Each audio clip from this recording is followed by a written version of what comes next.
Makedo go had dhano pachoka mabende ong'ere kaka Network Against Human Trafficking and Smuggling of Migrants Kenya okwedo medruok e kwan mar jokenya michwalo e pinje maoko kisingo miyogi tije e pinjego ka bang'e to gichwe gikale midhiero mathoth.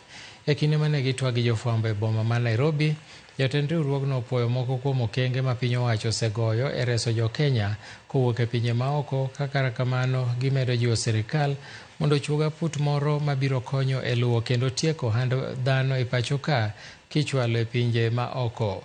Riwruogno bende noyango ni moko kuom okenge ma gisegoyo e reso jogo mores kowuok e pinje maoko oting'o thieth to gi kawo ting' margi.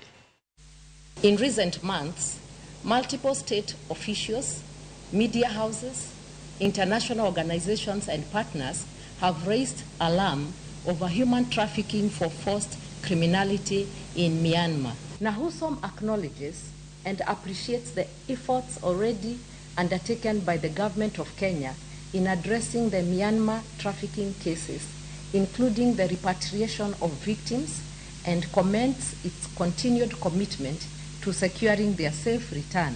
We issue this joint press statement calling upon the government of Kenya to immediately appoint and establish a special inquiry commission to do the following. Number one, to investigate trafficking for forced criminality, including the circumstances leading to the trafficking of Kenyan nationals to Myanmar and other hotspot destinations.